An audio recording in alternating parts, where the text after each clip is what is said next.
I have a free longevity grocery list for you all simply by commenting the word list in the comment section when I post this to my main feed. So we've got a longevity grocery list. I have a sample 7-day longevity meal plan, as well as a template for you to personalize your own meal plan. So that's what I'm giving away for free today. When I post this to my main feed, all you have to do is comment the word list and you'll get the free longevity grocery list. Bring this to the store with you and stock up your refrigerator and your pantry with those foods that will help you live longer. So there's a lot of confusion on what to eat these days. And so I just thought this was part of the Live Young Method 10-week course. We just finished diet and nutrition for longevity. And so I'm giving this for free as part, it's one of the things that was in the supplemental reading and material for that week of the course. So when I post this to my main feed, if you simply comment the word list, like grocery list, you'll get a free longevity grocery list to take with you to the store. So I'm gonna go over a little bit of that. Vegetables are the foundation of a longevity diet. There's so much research that has come out on, it's not necessarily about protein, but where are you getting that protein? And when you're getting that protein from predominantly plants, I'm not vegan, I do eat meats, but it's less than 5% of my diet. And so people are unaware of how much protein is actually in vegetables. And if you can flip some of those meat, animal-based proteins and do a swap for some plant-based proteins, you're gonna drive your HDL, which is your high-density lipoproteins, that's the good cholesterol, through the roof. And that good cholesterol is what protects you from coronary heart disease, strokes, all of that kind of stuff. So it's just a simple swap of that. And some people start, the way that I started incorporating more plant-based proteins was I did a meatless Monday. So when I started doing this, I want to say 5 years ago, I swapped out every Monday. I would only have plant protein. We're going to go through a lot of that, but it's not that difficult to do, to give up meat for one day. And then what I did was, once I got the meatless Monday down, I started doing meatless lunch. So when I break my fast, which for those of you who've been following me for a while, if you don't know me, my name is Darnell Cox. I'm a gerontologist. I biohack the aging process, everything. Everything from how you eat, how you sleep, the stress, how you work out, all of that, and directly biohack skin. And that's part of the 10-week course. Christine says, write it after she posts. Oh, great, Christine, yes. So when you comment list here, it won't give you that auto response where the little robot goes and puts it in your DM. So immediately after my live shows, I will post this to my main feed. Comment the word list, and let me tell you what you will get for free, okay? You'll get the longevity grocery list to take this with you to the grocery store. The easiest way to eat healthy is to make sure that your pantry and your refrigerator and your freezer is stocked with those things that are healthy for you. So you can take this to the grocery store with you. This is the first thing that you'll get. The second thing that you'll get is a 7-day sample meal plan of a longevity diet. Now, when you get this in your DMs by commenting the word list after I post it, you'll see that breakfast is break fast. And that's because I've been doing a 16-hour fast for 30 plus years. So I don't eat breakfast, but how you break your fast is very, very important. You want those good foods in early, which is why once I got the meatless Monday down, I started doing all plants, as many vegetables as I could possibly fit in my body for my break fast, so that whenever those detours happen in life, you get invited out to dinner, somebody comes over and brings you something, the other day my son came over and made his famous fried chicken, but I already that day had 15 different types of vegetables, all plant-based protein, tons of water, 40 ounces of green tea, nuts and seeds and all of that, so that when my son comes over and cooks fried chicken, guess what I'm doing? I'm eating that fried chicken, because the amount of time that happens is minimal. So it's about finding that schedule and that kind of timing that works for you. And for me, it was like, get all the good stuff in early and crowd out the bad.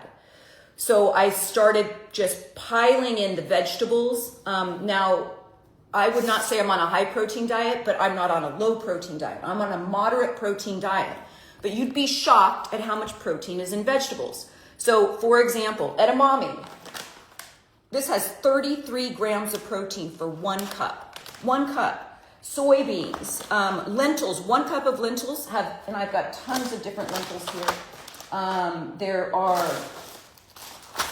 There's green split peas, hemp hearts. These are 10 grams of proteins, 12 grams of omega-3s for, I think it's 2 tablespoons, 3 tablespoons. So super high in protein. And it's the kind of protein that, like I said, drives up that HDL. And that HDL is your good cholesterol. That's the one that protects your heart and all of that stuff from age-related disease. And my good cholesterol is 86. That is off the chart, folks. That is not from me eating steak or chicken or anything like that. That is high polyphenols, as many plants as I can get in. So you will get, when you comment list, you'll get the longevity list to take with you. We'll just go over this a little bit. The vegetables that are in my refrigerator and that you should be aiming to throw inside your grocery basket is leafy greens like spinach, kale, Swiss chard, arugula, collard greens, cruciferous vegetables like broccoli and cauliflower, Brussels sprouts, bok choy. Those are really great for detox, but also anti-cancer. There's something called sulforaphane in broccoli and in cruciferous vegetables. It's also in my iDetox supplement for the Live Young line. But that has super protective qualities about it. So it's anti-cancer. So root vegetables like sweet potatoes, especially like the purple variety. I don't remember the last time I bought like a russet potato, but they have like these really amazing deep purple potatoes that are so good for you. Carrots, parsnips, and then things like garlics, onions, leeks, mushrooms, and asparagus. So those are like the foundational vegetables in a longevity diet.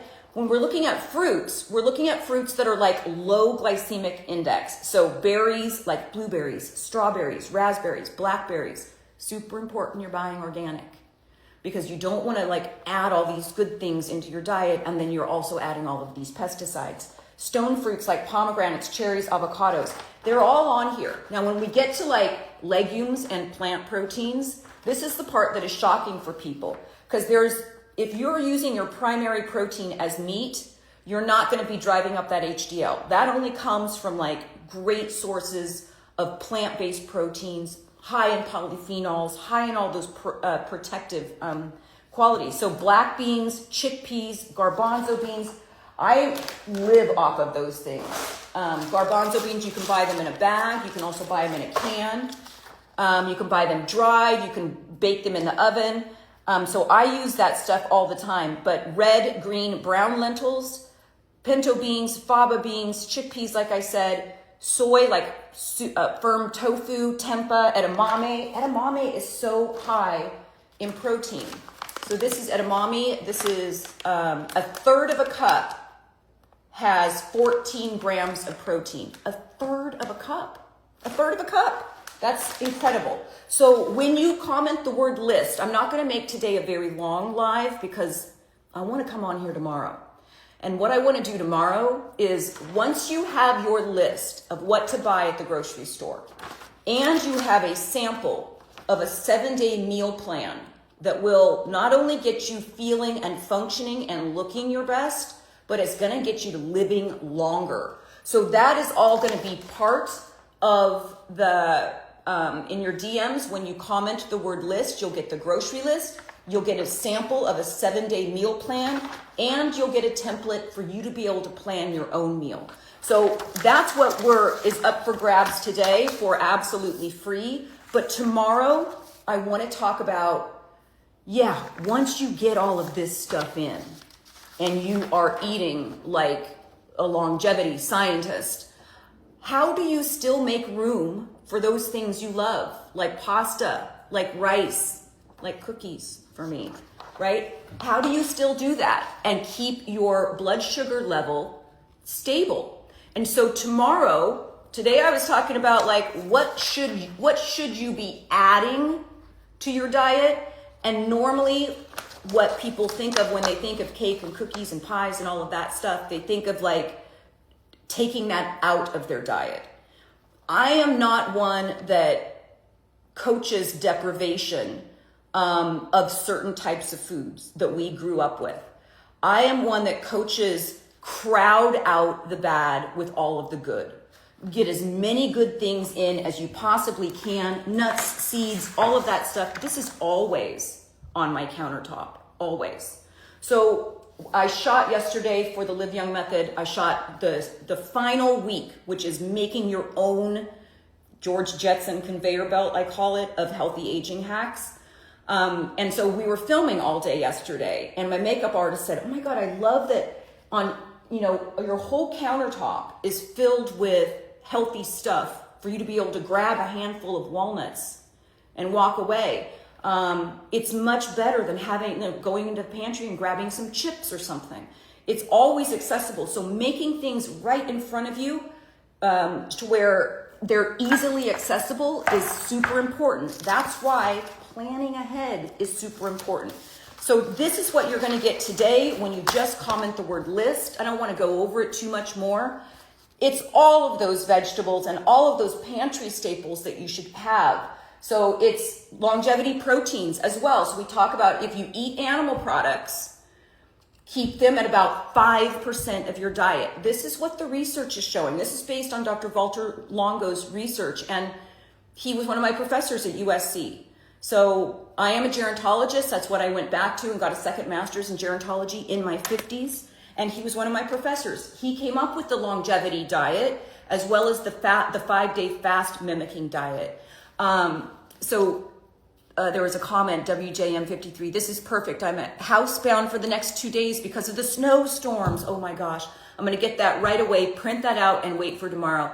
Y'all be safe. Yeah, you all be safe. The weather has gone nuts. So this is a very easy thing. It's a 1-page for you to print it out, take it to the grocery store with you. Healthy fats, like I said, longevity proteins, like I said, are about 5% total of my diet. And when you're looking at proteins that are animal-based, you want to aim for fatty fish like salmon, especially wild-caught, mackerel, and it has to be a certain kind of mackerel because otherwise there's a ton of mercury in it. So North Atlantic or chub, avoid the king mackerel due to high mercury counts.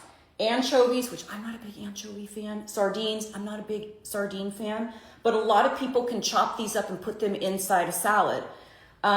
So you're basically, and herring, you're basically looking for those smashed fish. It's the acronym SMASH, which are those fish that are both high in omega-3 fatty acids for cognitive and cardiovascular benefits, but very low in mercury and other toxins.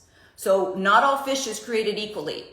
And what you don't want to be doing is adding things or eating things that you think are great for your body when you're having heavy metal toxicity. So super important. It also gives you pantry staples to have. Herbs and spices like turmeric, ginger, rosemary, cinnamon, fermented foods like kimchi, sauerkraut, miso, kefir, also kombucha. I have kombucha in the refrigerator, and I'll just take like a little shot glass of kombucha. Great for your gut health. Green tea, black coffee, lots of different stuff. So this is the list that you take to the grocery store with you. And it also gives you, like I said, a 7-day meal plan. Feel free to substitute the foods that you care for from the longevity grocery list. Okay? And then you can personalize your own plan as well. All of that is for free.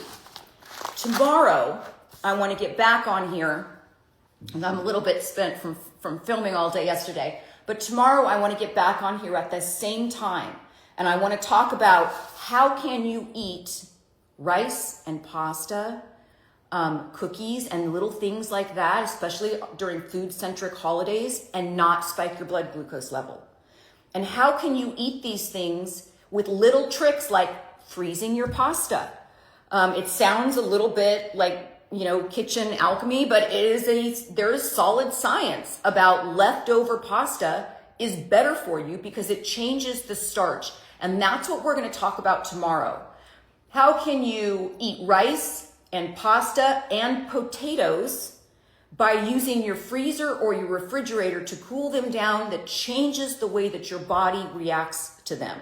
So it's cooking them, it's cooling them, it's reheating them, and your body reacts to it completely different. I have lots of different tricks like that. How can you maintain a healthy weight and still eat and enjoy the foods that you love? We're going to talk about that tomorrow, and it has a lot to do with crowding out the bad so that you are adding in all of the good food, and then you're saving the stuff that you love for last. And how can we then, when we're saving our favorite foods for last, still use tricks that are science-based and definitely evidence-based. I've used a glucose tracker and tracked this stuff myself. I have clients who have done it. And I'm learning new stuff every day on how to have your cake and eat it too. Because like I said, I'm not one of those coaches that is going to say you can never have pie again. I make 15 pies during Thanksgiving. I am the pie maker. I don't eat 15 pies, but I eat the pie. And how do I do that with still having a fasting blood glucose level of 75? My fasting blood glucose level is 75. My HDL, which is your good cholesterol, is 86. That's through the roof, you guys. Let them eat cake. Marie Antoinette. Let's not lose our heads with that though. But yes, I have on the side of my little table over there where I watch TV and lay on my biomat at night, I have dark chocolate covered organic almonds. I eat sweets every day. How do I do that and still be about 5 pounds? I'm 5 pounds more than what the weight that when I got married before I had children. It is years of fiddling around with this stuff, doing deep dives into metabolic health, into blood glucose sugar spikes. They're finding out that dementia and Alzheimer's is very closely tied to blood glucose levels. They're calling it type 3 diabetes. Alzheimer's is now being called type 3 diabetes because it's so closely tied to how our body processes sugar and having insulin desensitized. So it's a fascinating topic where when I give you this stuff, where and you're reading this, I have to eat smash fish, and I've got to eat all these vegetables, I have to eat fruits that are low glycemic. Yes, all of that. But what if I told you you can still eat cake and still keep a very stable blood glucose level? And what if I told you you don't have to give up those potatoes that you love? Get all this good stuff in, but let me show you tomorrow how you can have your cake and eat it too. So that's tomorrow. I'm going to post this to my main feed right now. Like I said, it wasn't going to be a long show today, but when I post this to my main feed, which will give me 15 minutes after this show, comment the word list. You'll get the free longevity diet grocery list. You can take this with you to the grocery store. You'll get the 7-day longevity meal plan, which I designed. Feel free to substitute some of these meals with other things that are on the list. And you'll get a template for you to personalize your own meal plan. Okay, that's it. I'll see you guys tomorrow at 12. Comment list in the comment section when I post this to my main feed. Have a great day, everybody. I'll see you tomorrow.